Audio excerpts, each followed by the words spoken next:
selalu merenung dan jangan kau gegabah.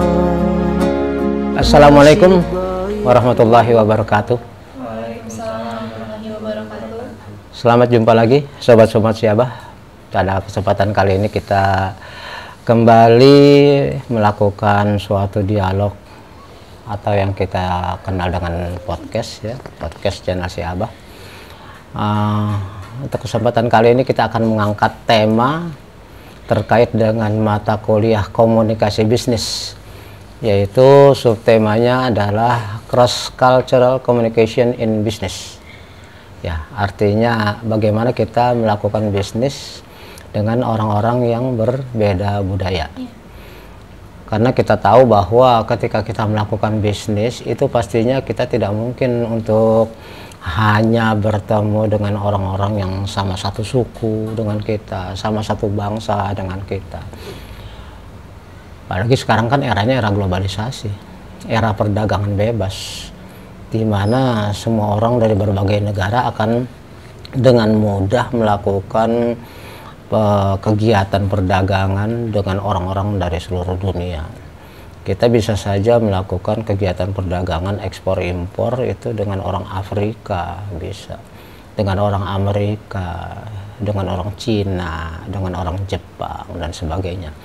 Oleh karena itulah maka kita perlu untuk memahami budaya mereka. Karena apa? Dalam banyak kasus kelihatannya masalah budaya itu seolah-olah dianggap sebagai suatu hal yang tidak terkait dengan bisnis dan kelihatannya sepele. Tidak, ternyata di dalam banyak kasus itu faktor budaya itu sangat berpengaruh. Saya ambil sebagai contoh saja, walaupun ini bukan dalam rangka bisnis, tapi bahwa ketika kita berkomunikasi dengan orang lain itu budaya sangat berpengaruh. Oke, sebelum ketelepasan saya langsung masuk ke materi ini.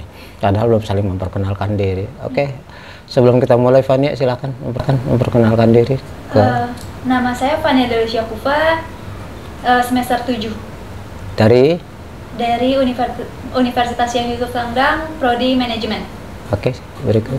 Kenalkan, nama saya Sri Lestari, semester 7 dari Universitas Islam Syekh Yusuf, Fakultas FPB Prodi Manajemen. Oke. Ya, perkenalkan, nama saya Muhammad Rifki Albana dari semester 7.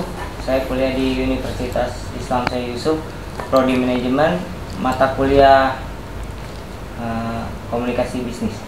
Oke, ini belum menjelasin tadi itu Universitas Islam Syekh Yusuf adanya di Afrika Utara. Jelasin dong di mana lokasinya dia. Di Babakan. Ah, Babakan mana? Sini juga Babakan ya masalahnya nih. Ini juga Babakan Tangerang ini. Iya.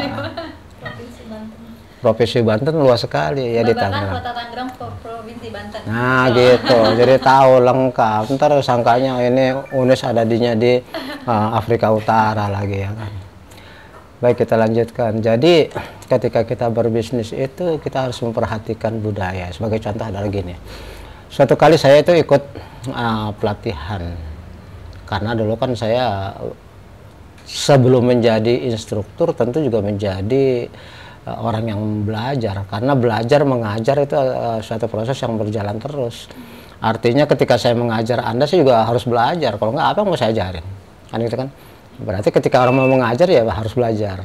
Suatu ketika saya ikut pelatihan tentang product development, pengembangan produk. Ya.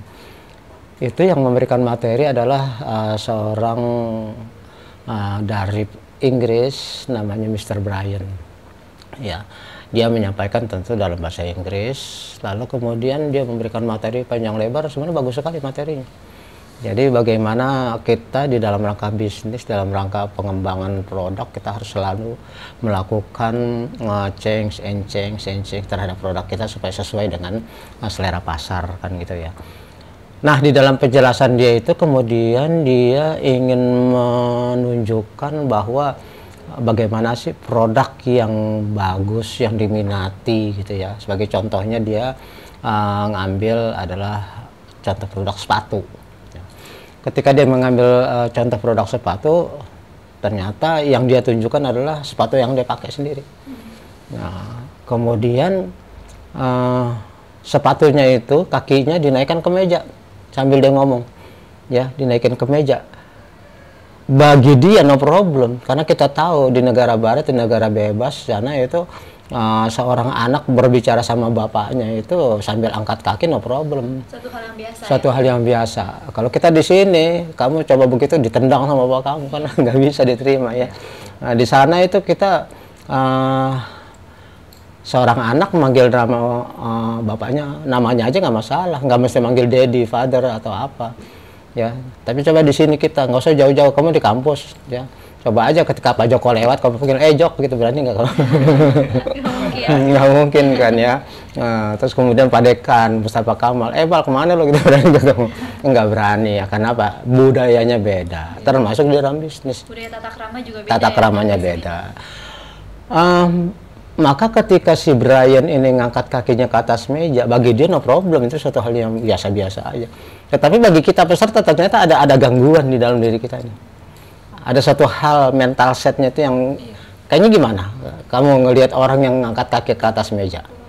Nah, ternyata itu yang disampaikan. Maka ketika dia sampai pada sesi tanya jawab, lalu dia nanya kepada peserta, apakah ada pertanyaan, gitu ya. Nah, ternyata ada seorang ibu yang langsung angkat tangan. Bukan pertanyaan dia, tapi dia komen. Apa komennya? Dia bilang, Anda nggak sopan.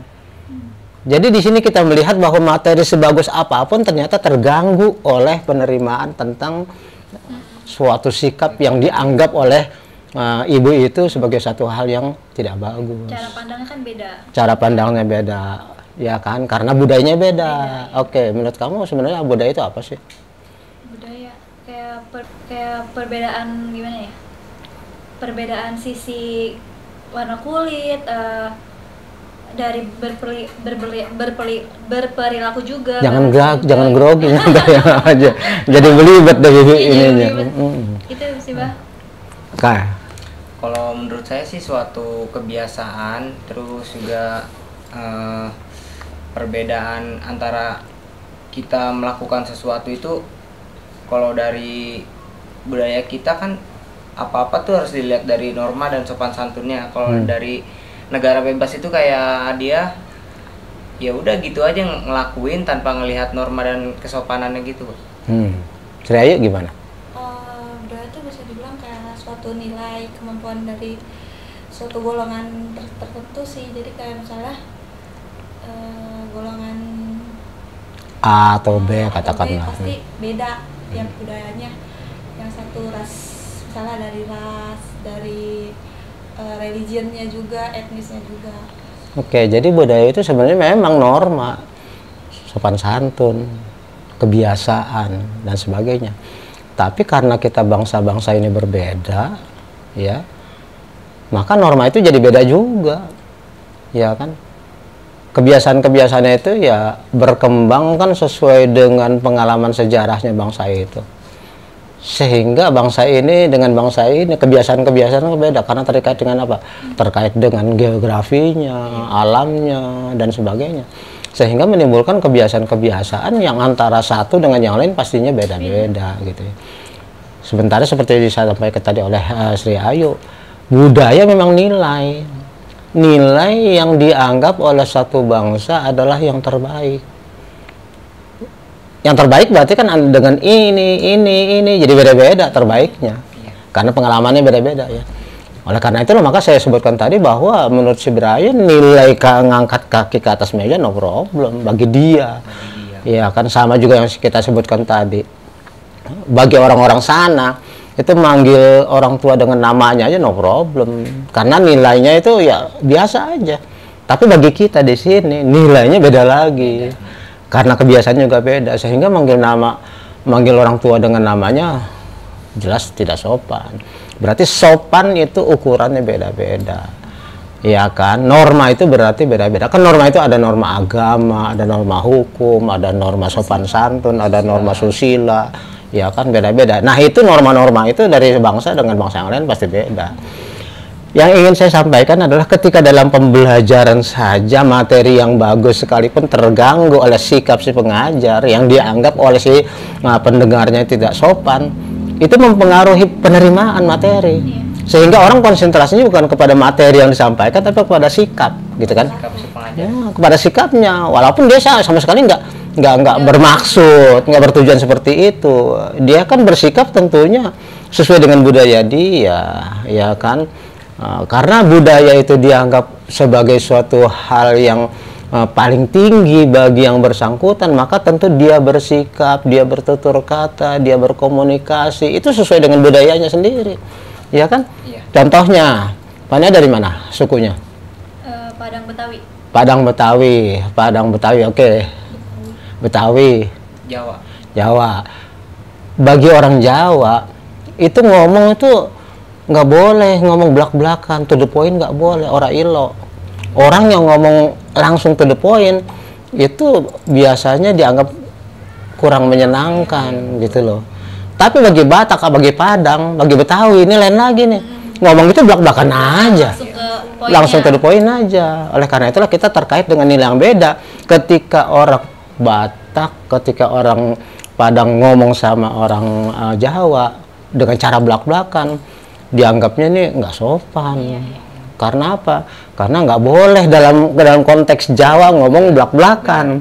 Tetapi dalam konteks Betawi, Padang, ya orang Jawa yang ngomong kayak gitu dianggap ini apa sih? Nggak ini kan banyak rahasia. Nah, ya kan inilah dalam budaya disebut sebagai high context dan low context. High context maksudnya seperti orang kita menilai orang Jawa. Itu kita mau memaknai, mendekod dari komunikasi dia, itu kita perlu mikir-mikir dulu maksudnya apa sih, gitu kan? Nah, sementara kalau orang yang Batak, orang Padang, orang Betawi itu lebih kepada low context, nggak perlu mikir, langsung ketahuan, ya, langsung bisa diketahui gitulah. Nah, ini pastinya terbawa ke dalam cara mereka berbisnis. Ya kan, cara berbisnisnya orang Jawa dengan pola budaya kayak gitu pasti sikapnya juga terpengaruh oleh nilai yang dia anut dari sukunya sendiri.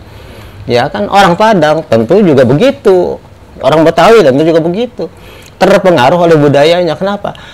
Karena budaya itu dianggap sebagai suatu hal yang sakral, tinggi, luhur, maka kan dipertahankan. Orang Jawa mana mau berubah, pasti dia mempertahankan budaya Jawanya. Nah iya, karena dianggap paling luhur nilai-nilai Jawanya itu.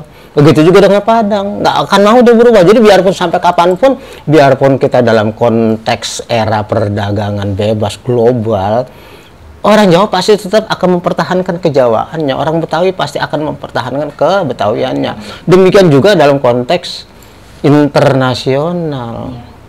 Orang Afrika, dia akan berbisnis sesuai dengan budaya dia. Orang Amerika berbisnis sesuai dengan budaya dia. Orang Jepang, orang Perancis, orang manapun juga. Karena nilai budaya itu dianggap sebagai paling luhur, maka berbisnisnya pun pasti akan dipengaruhi oleh nilai yang dia anut, dia jalankan, dan bahkan diturunkan ke generasi-generasi berikutnya. Ya kan? Orang Jawa kan pasti mewariskan nilai-nilai budayanya. Orang Padang mewariskan nilai budayanya. Betawi juga mewariskan. Kenapa? Dianggap paling luhur. Nah, inilah pentingnya kita memahami cross culture communication in business. Jadi dalam bisnis jangan sampai gagal gara-gara ada benturan budaya. Gara-gara ada misunderstanding dalam hal memaknai suatu sikap tertentu. Gara-gara nggak ngerti, akibatnya kemudian jadi fatal. Contoh lain dalam bisnis, cross-cultural communication. Orang Amerika pernah melakukan deal dengan orang Iran, ya. Kemudian mereka sudah bernegosiasi lama, ya, menyepakati poin-poin yang akan mereka tuangkan ke dalam kontrak bisnis. Nah, setelah sepaham, oke, setuju, mereka pun mau tanda tangan kontrak atau apa memorandum of understanding, MOU-nya. Kemudian orang Amerika itu dengan senang, ya, dengan bahagia dia tanda tangan duluan set MOU-nya. Setelah dia tanda tangan, kemudian dia mengacungkan ini simbol ini. Jempol. Nah, menurut kamu apa ini artinya? Bagus. Setuju. Setuju? Oke gitu. Oke. Umumnya orang begini, kan kita lihat ya ada TV yang bilang oke gitu. Iya. Saya nggak mau nyebut karena saya nggak mau nge-sponsorin soalnya. Nggak mau sebut, saya keenakan dia, oke. Secara umum ini tandanya oke, setuju ya. Iya. Puas gitu. Tapi apa yang terjadi? Orang Iran ngelihat lambang ini, mukanya merah, biru merah. Tanda apa? Nggak seneng dia. Senang dia. Tanda nggak seneng, lalu dia pun pergi nggak mau tanda tangan. Gara-gara ini loh. Berarti pemahaman simbol ini bagi orang Amerika dan bagi orang Iran beda. Bagi orang Amerika oke, dia senang, tapi begitu orang Iran lihat ini, dia kelihatan marah. Nah ini gara-gara itu bisnis batal tuh, walaupun mereka tadinya udah salah bernegosiasi lama. Kenapa? Karena bagi orang Iran ini sama dengan ini bagi orang Indonesia. Kenapa ini bernilai ya katakan kurang bagus bagi orang Indonesia? Yang kasih nilai siapa? Ya orang Indonesia sendiri. Iya. Orang Iran begini artinya begitu. Ya itu bagi orang Iran, bagi orang Amerika ya begitu. Jadi kita harus hati-hati. Karena apa? Karena memang hanya seperti itu. Dia bilang oke, good. Ya kan? Ternyata orang Iran ngelihat itu, kok begini? Wah, menghina. Iya, pandangan dia seperti Pandangan dia seperti itu. Kecewa, dia nggak mau diterusin. Gitu ya. Pernah terjadi lagi bahwa orang Cina nih, orang Cina dengan orang Kanada, mereka juga sudah lama bernegosiasi, lalu kemudian ketika mereka sudah sepakat mau tanda tangan MOU, ya orang Cina datang ke Kanada, ya melanjutkan negosiasi, ya orang Cina datangnya dengan sejumlah orang. Dan diantaranya itu ada pejabat-pejabat atau katakanlah pimpinan yang sudah senior, ya sudah aki-aki kayak saya gitu loh ya. Nah, terus kemudian setelah disepakati nanti penandatanganan akan dilakukan di Cina. Gantian tentu orang Kanada datang ke sana. Berbeda dengan orang Cina yang ke Kanada dengan rombongan dan ada yang senior, orang Kanada datang ke Cina sendirian, anak muda lagi. Anak muda, udah sendirian anak muda lagi. Nah, orang Cina menyambut awalnya dengan ya baik ya.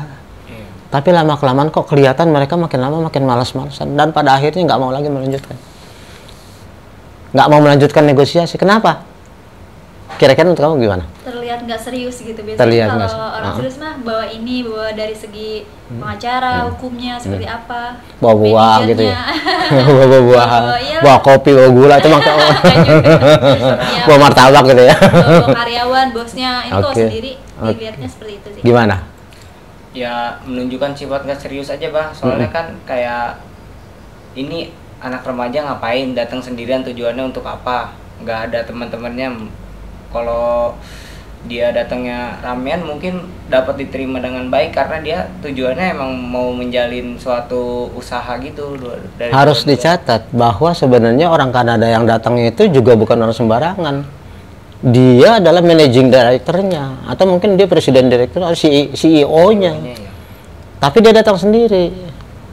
Artinya ketika dalam masalah jabatan no problem. Iya. Ya, kira-kira gimana? Mungkin kalau misalnya sendirian kayak walaupun itu CEO mungkin dari pihak Cina? Chinanya tidak mengetahui kalau itu CEO. Nggak mungkin. Pasti dikasih tahu dong yang akan datang itu adalah siapa. Iya. Pasti. Nah, dalam hal ini yang terjadi adalah bahwa ada perbedaan nilai dalam hal masalah usia. Usia. Oh iya. Usia. Bagi orang Cina, bahkan bagi orang Indonesia itu usia tua itu lebih dihormati. Iya. Iya. Ya kan? Cina itu lebih-lebih. Makanya kamu lihat ya di Indonesia malah pertengahan deh. Ada banyak pejabat menteri yang masih muda kayak Nadiem Makarim misalnya. Iya. Tapi kalau di Cina itu nggak bisa jadi pejabat kalau di atas kalau masih di bawah 60. Bahkan kalau bisa 70 baru jadi presiden. Oh iya. Presiden Cina itu nggak ada yang muda. Tua-tua 70-an baru tuh. Artinya senioritas bagi masyarakat Cina itu sangat penting. Sangat tinggi. Bahkan di Cina itu ada hari menghormati orang tua kan? Iya. Di Cina nggak ada kan? Kita menghormati nggak pakai hari-hari, harus tiap hari. Tiap hari, Ya, iya. tapi mereka hari menghormati orang tua. Bahkan mereka itu ada hari menghormati leluhur. Hari menghormati leluhur. Jadi yang sudah almarhum pun akan ada perayaannya gitu ya. Nah, dalam hal ini berarti budayanya orang Cina menghormati leluhur dan bahkan jabatan hanya bisa diberikan kepada orang yang sudah senior dengan anggapan orang senior itu lebih bijak, lebih berpengalaman gitu ya, berwawasan. Sementara bagi orang Kanada termasuk juga orang Amerika, termasuk juga orang Perancis dan sebagainya, orang-orang Eropa, itu nggak ada urusan. Bagi dia yang penting adalah jabatan dan wawasan, masih muda sekalipun no problem. Usia nggak masalah. Jadi mereka itu sebabnya tadi yang saya katakan bahwa orang-orang sana itu manggil orang tuanya pakai nama pun nggak ada masalah, karena bukan itu ukurannya. Ukuran prestasi adalah kalau dia punya suatu kinerja yang baik. Jadi dalam hal ini ternyata si anak muda kan presiden, direktur atau CEO, meskipun dia masih muda, mungkin dia memang orang yang orang yang cerdas, orang yang berwawasan meskipun usianya masih muda. Makanya di sana itu nggak penting pejabat itu harus orang tua. Muda juga bisa. Jadi ada perbedaan nilai kan. Itu sebabnya kemudian ketika orang Cina datang ke Kanada, mereka merasa harus menghormati orang Kanada dengan cara mengutus pejabat senior dan jangan sendirian. Sebagai bukti yang kamu katakan, ini saya serius, makanya datang rame-rame, pakai rombongan nih. Di belakangnya bahkan ada ininya lagi, ada tanjidornya gitu. Belakangnya ada tanjidornya, ada serius kayak gitu. Coba orang di Indonesia ngelamar kan rombongan. Iya kan? Rombongan terus bawa-bawaan kue-kue segala macam, padahal baru mau ngelamar, belum jadi. Apalagi pada waktu jadinya ada ininya kan, ada rubananya gitu ya. Di sana nikah itu ya antara dua pribadi, no problem, nggak mesti rame-rame. Bahkan kadang-kadang orang tua juga dikasih tahu udah nikah aja. Begitu. Jadi pandangan itu memang beda-beda. Maka kembali ke bisnis antara Cina dan Kanada juga nggak jadi gara-gara perbedaan dalam hal menilai usia. Gitu.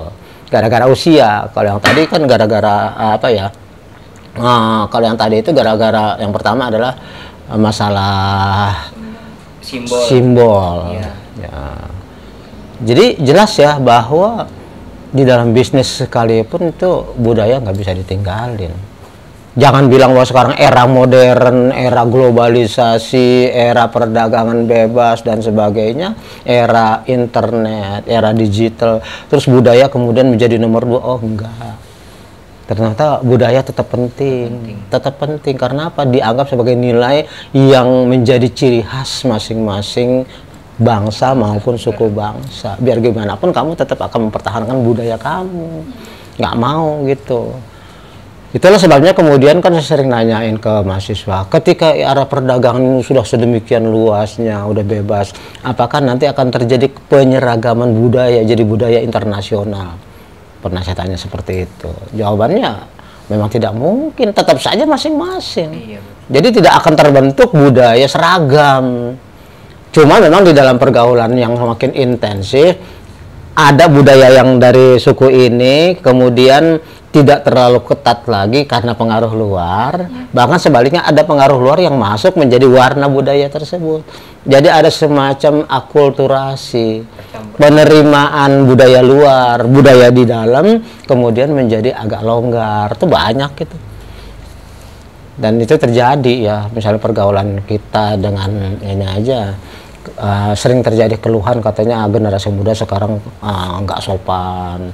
Ya kurang unggah-ungguh, kurang ini, kurang itu. Kenapa? Karena orang tua menilai pakai cara budaya dia zaman dulu. Gitu. Sementara anak muda terpengaruh oleh internet dan sebagainya, kemudian mempengaruhi budaya dia meskipun dia tahu bahwa itu budaya adalah penting bagi budaya dia, tapi ada bagian-bagian yang kemudian nggak terlalu dipentingkan lagi gitu. Makanya antar generasi saja sudah sering terjadi salah paham gitu ya. Anak muda menganggap orang tua terlalu banyak aturan begini begitu, sementara orang tua menganggap anak muda ini kok sekarang begini begitu, ngeyel dan sebagainya. Ya akan kamu alami ketika kamu nanti menerima anak-anak kamu ketika dewasa. Itu pasti terjadi lagi. Kenapa? Karena kamu kan mewarisi budaya kamu tapi dengan era kamu. Tapi nanti anak kamu pasti akan dipengaruhi lagi oleh budaya dia, sehingga mungkin ada lagi beda gitu. Tapi intinya budaya pokoknya nggak akan bergeser. Budaya pokoknya nggak akan bergeser. Hanya dalam perilaku sehari-hari ada pergeseran gitu. Oke. Nah, di dalam bisnis ya, di mana orang akan bertemu satu sama lain, memang akan terjadi benturan tentang nilai dan identitas dari masing-masing orang pelaku bisnis tadi ya. Kan kita tahu bahwa pastinya orang berbisnis itu baik dalam kancah lokal maupun dalam kancah internasional itu biasanya akan berbentuk seperti antaras misalnya orang Indonesia dengan orang Cina, ya kan, orang Cina dengan orang Afrika dengan orang mana lagi, antar ras ya, orang kulit hitam dengan orang kulit putih dengan orang kulit kuning, yaitu Jepang ya, orang kulit putih antara Australia dengan Cina ya sama-sama putih tapi kan beda putihnya, ya kan, orang Indonesia juga banyak putih tapi kan beda lagi putihnya sama orang-orang yang lain gitu ya. Apalagi dengan kulit berwarna, apalagi dengan orang yang mohon maaf hitam legam gitu kan ada ya. Artinya antar ras, juga antar etnis. Yang kedua adalah bisnis antar etnis. Apa itu antar etnis? Misalnya apa antar etnis? Budaya antar etnis. Contohnya antara Padang dengan Jawa, antara Jawa dengan Batak, dengan Betawi, kan gitu, masing-masing beda-beda. Jadi di tingkat internal biasanya etnis, tapi internasional ras dan sebagainya gitu ya. Kemudian juga bisnis pastinya akan berlaku antar gender. Kan nggak mungkin kamu dagang sama cowok semua gitu kan, malas juga lama-lama ketemu cowok lagi kan gitu ya. Begitu juga nggak mungkin kamu berbisnis hanya sama perempuan, nggak mungkin. Bahkan di negara Arab sekalipun yang tadinya perempuan tuh nggak dikasih peranan, sekarang udah mulai berubah. Iya kan, tadinya perempuan tuh di sana kan nggak boleh nyetir mobil sendiri, nggak boleh berbisnis, perempuan tuh di dalam rumah. Sehingga kalau misalnya kamu dari Indonesia berbisnis dengan orang Arab, itu yang kamu temuin pasti lakinya, suaminya. Nggak boleh ketemu langsung dengan istrinya. Walaupun sebenarnya bisnisnya antara kamu dengan seorang perempuan, tapi diwakili oleh suaminya, walaupun kadang-kadang suaminya nggak ngerti masalah orang yang bisnis sama perempuannya. Nah, itu terjadi antara kita dengan, tapi itu Arab kemarin, sekarang lagi masa peralihan pastinya juga masih banyak yang seperti itu, ya kan. Jadi antar gender juga masih berlaku. Jangan salah, di negara-negara modern sekalipun itu gender masih berlaku loh, di mana bangsa-bangsa itu menganggap wanita itu ya begitu aja peranannya, kalau nggak di rumah tangga dan sebagainya. Bahkan di negara yang modern yang kemudian menganut feminisme, di mana perempuan bebasnya jadi sebebas-bebasnya, akhirnya perempuan jadi objek seks doang, ya kan, jadi objek seks saja. Artinya perempuan itu nggak punya peranan kecuali hanya ngelayanin laki-laki. Mohon maaf ya, kayak gitu kenyataannya walaupun di negara modern ya, apalagi dalam bisnis ya. Nah, jadi gender. Kemudian juga kita akan berbisnis antar kelas, ya kan. Nah, kamu misalnya berdagang, kan kamu lihat baik di Indonesia maupun di negara manapun, masyarakat itu kan terbagi antar upper class, middle class, dan lower class. Masih ingat kan? Masa kita mau bisnis sama orang yang upper class terus? Belum tentu. Dengan middle class mungkin, dengan lower class juga mungkin, tergantung kita mau jual apa. Masa kita harus hanya satu fokus saja? Bagi orang bisnis kan yang penting dapat keuntungan. Mau dagang apapun dengan siapapun ya terserah, ya kan. Berarti akan berhadapan dengan kelas-kelas ya. Kita datang dari kelas middle, lalu kemudian merasa minder untuk dagang high class. Nggak ada itu dalam bisnis. Kita merasa dari upper class, kemudian kita nggak mau dagang dengan lower class. Nggak ada cerita itu, ya kan. Bahkan dalam konteks internasional juga terjadi ya. Contohnya di Senen itu banyak jual baju bekas itu, iya kan. Artinya yang dipenuhi adalah keinginan dari lower class, kan gitu ya. Nah, juga antar religion. Emang kamu kalau bisnis mandang agamanya? Enggak. Ya nggak ada. Kita dengan Israel, kita Islam mayoritas dengan Israel Yahudi. Walaupun secara diplomatik negara kita nggak punya hubungan diplomatik, tapi dagang berjalan terus. Kita ekspor ke Israel banyak. Iya. Ya kan, ekspor dari Israel ke kita juga banyak. Itu bukan soal agama, soal bisnis. Jadi kita boleh berantem, wah dalam arti ya banyak nih yang diheboh-hebohkan. Bantu Palestina, anti Israel, itu kan dalam masalah agama. Tapi ketika dalam masalah dagang, ya masa bodoh, yang penting barang gue laku, gitu, nggak ada urusan soal agama, gitu kan. Yeah. Jadi nggak bisa kita itu hanya berbisnis dengan orang-orang yang satu agama dengan kita. Oke, begitu juga kita berdagang itu adalah country of origin, negara asal. Ya kan, masa kita lihat-lihat ini dari negara mana nih? Yeah. Wah, kita merasa negara maju, misalnya kita orang Amerika, terus kemudian kita berdagang dengan Timor Leste yang katanya masih di bawah. Nggak mau, saya maunya dagang dengan yang negara satu ini. Cut ini mati, ini nih nggak nyambung nih, cut dulu. Hanya mau berbisnis dengan negara maju, dengan negara miskin sekalipun, yang penting kita bisa bayar, kan gitu kan. Negara miskin juga nggak perlu merasa nggak pede dengan negara maju. Yang penting Anda mau beli, yang penting Anda kan butuh produk saya, mau dari manapun ya terserah, yang penting mampu. Kalau perlu antara penghuni surga dan penghuni neraka juga saling berbisnis, ya kan. Ya kalau memang bisa ya kan, Anda yang penting bisnis, mau dari surga ke neraka, dari neraka ke surga juga mungkin aja. Dan kemudian juga sekarang yang harus diketahui dalam era modern adalah berbisnis itu juga tidak terbatas pada masalah geografi. Karena apa? Udah ada pesawat terbang, ya kan? Udah macam-macam moda transportasi, baik darat maupun laut maupun udara, ya kan? Bahkan sekarang yang namanya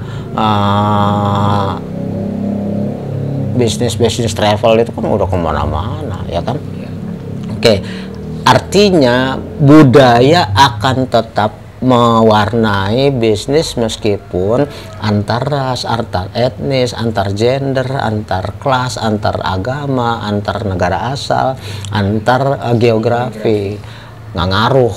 Jadi tetapi budaya tetap akan dianggap sebagai satu hal yang harus diperhatikan.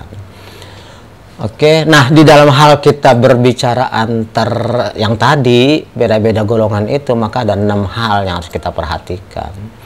Misalnya apa? Pertama adalah perbedaan style communication-nya, cara orang berkomunikasi beda-beda.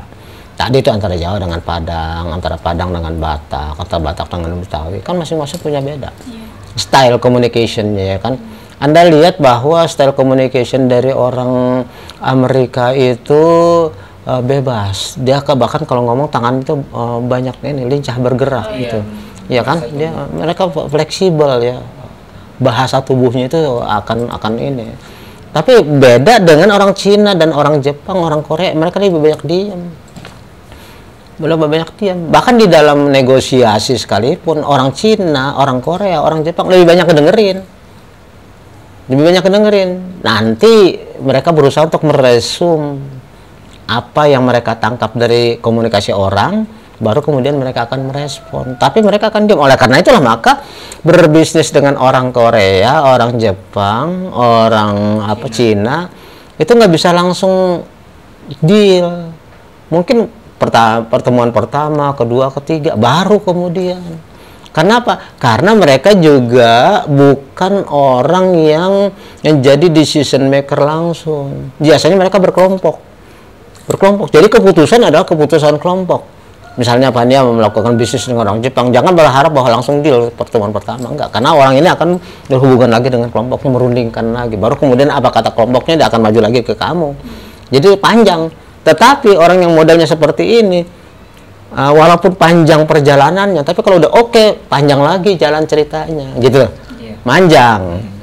Sementara kalau dengan orang Amerika, orang Australia, orang Jerman, itu langsung ketemu, langsung deal bisa. Kenapa? Individu tadi, Setiap orang tuh punya keputusan, yang penting dia punya jabatan, yang penting dia punya kewenangan. Jadi nggak perlu dia nanya nama orang. Kalau memang dia CEO-nya, udah dia aja. Makanya tadi orang Kanada datang sendiri, individual. Jadi communication style-nya beda, sehingga kemudian kayak tadi tuh kasus Cina sama Kanada, ya kan orang Kanada datang sendirian, masih junior lagi, masih muda. Sementara orang Cina datang ke Kanada dengan rombongan rame-rame gitu kan ya. Jadi ada different communication styles. Oke, yang kedua different attitude towards conflict. Artinya dalam cara menangani konflik juga beda-beda. Satu orang dengan orang lain beda budaya dalam menangani masalah perselisihan beda-beda. Ada yang lebih senang dengan musyawarah, renegosiasi, ya kan. Tapi ada orang yang lebih senang memakai jalur hukum. Udah nggak usah banyak omong lah, kita langsung ke hukum aja. Nah kalau orang-orang negara-negara maju biasanya maunya langsung ke hukum, langsung main jalur hukum aja. Tapi kalau negara-negara berkembang itu senangnya ya ngobrol lagi lah, kita musyawarah lagi lah gitu ya. Beda ya. Jadi dalam penanganan konflik juga beda. Kemudian juga ada perbedaan dalam hal pendekatan dalam pelaksanaan tugas juga beda-beda. Ada orang seperti orang orang barat ya, negara-negara maju itu satu fokus untuk satu kerjaan. Makanya kamu kalau kerja sama orang asing dari sana, jangan coba-coba ada banyak kerjaan yang kamu laksanakan dalam waktu yang sama. Misalnya kamu lagi sambil ngetik, sambil ngobrol sama temen, marah dia. Marah deh, nggak boleh. Tapi orang Cina, nah ini bisa macam-macam. Kamu datang ke Gelodok, dia ngasih ngobrol sama kamu ya, tapi dia sambil telepon. Terus kemudian dia sambil nyuruh-nyuruh tugasnya. Ya kan? Iya. Bisa juga dia sambil makan. Iya. Jadi ada macam-macam pekerjaan yang dilaksanakan dalam waktu yang sama. Sementara kalau orang barat nggak mau, kamu makan ya makan, jangan kerja dulu, kerjamu berhenti dulu. Kamu kerja ya kerja, jangan ngobrol kamu. Mau saya pecat kamu, digituin. Jadi nggak bisa. Ada orang yang melaksanakan tugasnya fokus satu, ada yang sekaligus banyak gitu loh. Kayak di Glodok itu kamu nggak akan heran lah kalau ngeliat seperti itu. Dia sambil makan, dia sambil nemuin kamu, dia sambil nelpon, bahkan dia sambil nyuruh-nyuruh orang sekaligus 4 kerjaan. Mungkin bisa lebih dia kerjakan sekaligus. Oke, kemudian juga perbedaan dalam decision making styles, dalam arti cara mengambil keputusan. Nah ini tadi nih contohnya nih, kalau orang Kanada ya karena mereka itu prinsipnya adalah individual, jadi dia sendiri yang ngambil keputusan, nggak perlu nanya-nanya, yang penting dia punya kapasitas. Orang Cina, orang Jepang, orang Korea nggak bisa dia sendirian, dia harus nanya dulu sama kelompoknya. Dan senioritas sangat penting itu. Jadi nggak bisa seseorang dari Cina itu ngambil keputusan. Itulah sebabnya berunding dengan orang yang tadi ya, dari Cina lama, tapi sekali setuju lama juga jalannya. Dengan orang Barat ya, itu langsung dapat, langsung deal. Tapi sekali itu doang. Jangan juga berharap bahasa langsung akan berlanjut, belum tentu. Ya kan? Untuk order kedua, order ketiga dan sebagainya belum tentu. Sekarang udah. Kalau Cina untuk mencapai kesepakatan lama, tapi nanti besok akan ada nextnya gitu. Nah, berarti kan penting ya untuk kita memahami budaya dalam hal bisnis, karena kita bisa memperkirakan, wah saya berhadapan dengan orang Cina nih, wah saya berhadapan dengan orang Arab nih. Orang Arab misalnya, orang Arab, insya Allah kamu jangan girang dulu. Insya Allah nggak ada artinya bagi orang ini, walaupun mereka sebenarnya kita tahu negara Islam ya. Iya. Tapi ternyata insya Allah apa gitu ya. Insya Allah orang Arab kan begitu, syukur insya Allah ya belum tentu. Bahkan bagi mereka Arab asli ya, bukannya Islam ya, berjanji itu bukan sesuatu yang harus ditepati banget. Sama dengan orang India, janji ya begitu aja. Jadi kalau orang Arab mengatakan insya Allah, sama juga dengan orang Jepang mengatakan hai itu bukan berarti iya. Belum tentu, cuman oh gitu doang gitu. Nah, apalagi kemudian perbedaan dalam hal gesturnya yang saya katakan ya. Kamu berhadapan dengan orang India, cara gestur atau body language-nya beda. Kalau kita iya, oh tidak. Kalau mereka kan beda. ketika mereka mengatakan iya berarti oh iya tidak kan bingung kita. Ini kita digilang aja di saat mereka mengangguk, sangka kita iya, nggak tahunya tidak. Oh nehi gitu kan. Nehi apa deh? Nehi itu mengangguk, nehi padahal tidak kan. Nah, tapi kalau dia mengatakan iya, dia akan menggeleng. Nah itu beda. Nah kamu juga bisa berhadapan dengan orang Afrika. Pernah nonton ini nggak? God Must Crazy. Iya pernah. Pernah ya? Iya. Nah, siapa nama yang negro itu? Siapa sih? Pani pernah nonton? Enggak. Xiaoming. Cina itu mah. Xiaoming.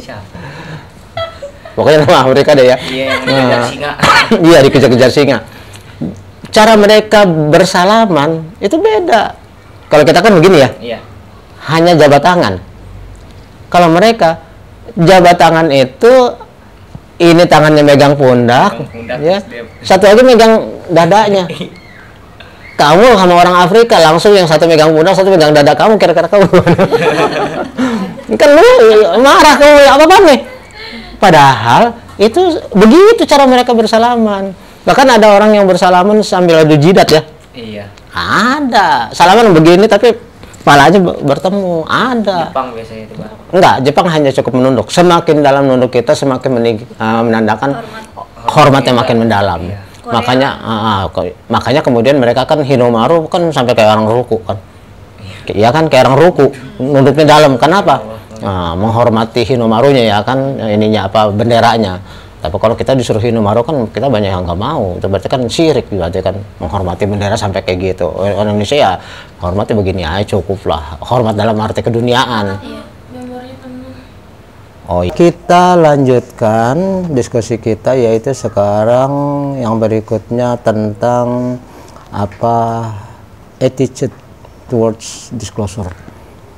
Dulu zaman normal, setiap kali orang melakukan komunikasi, berdialog, bernegosiasi, bertemu itu ada jarak yang harus diperhatikan. Ya, karena masing-masing bangsa itu punya jarak yang berbeda-beda, jarak keakrabannya. Ada bangsa yang senangnya ngobrol itu dengan jarak dekat, tapi ada juga yang senangnya dengan jarak yang lumayan jauh gitu. Tapi dalam masa pandemi kayaknya sama semua jadinya ya, harus berjarak semua ya. Tidak terlalu ini lagi kalau sekarang karena semuanya berjarak. Kalau dalam zaman normal, tapi kan pandemi nggak selamanya. Artinya kalau pandemi udah berakhir, berarti kan jarak itu jadi berlaku lagi ya. Oke. Seperti bangsa Arab gitu. Bangsa Arab itu mereka jarak keakrabannya dekat, jadi mereka lebih senang, merasa nyaman kalau ngobrol dalam jarak yang lebih dekat. Karena orang Arab itu kan kalau ketemu kan cipika-cipiknya berulang-ulang, iya kan. Sementara orang Jepang nggak mau begitu-begitu, mereka jaraknya cukup jauh gitu ya. Sehingga ketika orang Arab bertemu dengan orang Jepang kan suasananya jadi lucu, karena orang Arab maju, dia inginnya dekat, orang Jepang nggak mau dekat, dia mundur gitu. Orang Arab maju lagi, ini mundur lagi, terus gitu. Jadi mulai ngobrolnya di Unis, nanti berakhirnya ada di Tang City. Karena yang satu terjadi kejar-kejaran gitu. Tapi ketika zaman sekarang ini lagi pandemi semuanya berjarak ya, hal tersebut jadi nggak terlalu relevan. Nanti berlaku lagi kalau udah pandemi berakhir. Oke, yang terakhir kita different approaches to knowing. Dalam hal orang mencari informasi itu beda-beda. Ya. Ada yang nyecer seperti orang Jerman. Jadi ketika Anda tuh berbisnis dengan orang Jerman, jadi jangan kaget kalau mereka nyecer sekali. Mereka tuh seneng ini apa menggali informasi tuh, nanya lagi. Jadi terkesannya kayak orang bawel gitu ya. Tapi memang mereka itu begitu mereka yakin pada Anda mungkin langsung deal gitu. Tapi dengan orang Cina mereka nggak akan nanya. Orang Cina, orang Jepang, orang Korea tuh mereka lebih seneng mengamati, terus kemudian akan keponya dengan cara yang lain, misalnya bertanya pada orang lain, terus kemudian melalui apa internet, pokoknya itu dia tetap nyelusur, cuman nggak nanya langsung. Itu sebabnya kemudian dalam hal pengambilan keputusan kalau orang Jerman cepat, karena itu kan nyecer langsung ya. Anda berhadapan dalam rangka bisnis dengan orang Jerman harus siap dengan semua informasi, karena mereka akan menggali terus gitu, nyecer. Orang Jepang nggak terlalu, jadi mereka akan lebih suka dengan nyari sendiri informasinya. Oke, kemudian yang perlu kita kepentingkan adalah bahwa di dalam bisnis global, ya, dalam era teknologi, dalam era internet, budaya tetap akan memainkan peranan penting, ya kan? Oleh karena itulah memahami bagaimana kita berhadapan dengan orang yang berbeda kultur, baik dalam hal percakapan, dalam hal komunikasi yang lain, dan juga dalam kita memahami apa cara berpikir mereka, itu menjadi sangat penting, ya. Nah, dalam hal inilah dikenal apa yang namanya high context dan low context tadi. Kalau high context itu orang jadi mikir-mikir dulu maksudnya apa gitu. Sementara kalau low context langsung ketahuan. Iya. Ya, kita sulit untuk memahami orang-orang yang low context seperti Jepang, Korea Selatan, Korea Utara maupun Indonesia sekalipun. Kenapa? Karena lebih banyak high context-nya. Orang mikir dulu kayak tadi tuh, dengan antara orang Padang, orang Batak dengan orang Jawa, orang Batak, orang Jawa mikir apa? Padang mikir dulu nih maksudnya apa nih. Tapi kalau orang Padang langsung aja ketahuan. Langsung aja. Kenapa? Orang Padang tergolong ke dalam low context kalau dalam internal Indonesia. Demikian saja saya kira ya, kalau memang tidak ada lagi yang harus dibahas lebih lanjut, meskipun sebenarnya tentang topik ini banyak lagi yang bisa kita bahas, tapi mungkin cukup saja kita akhiri sampai di sini. Lebih kurang saya mohon maaf. Terima kasih kepada Fania, Sri Ayu, dan Ricky yang sudah datang dari jauh untuk kita membuat ini kuliah podcast ini. Mudah-mudahan bisa dipahami. Lebih kurang mohon dimaafkan. Saya ucapkan Assalamualaikum warahmatullahi wabarakatuh. Waalaikumsalam warahmatullahi wabarakatuh. Jangan lelah berjuang dan jangan malas bekerja. Jangan kau lengah dan jangan pernah pula kau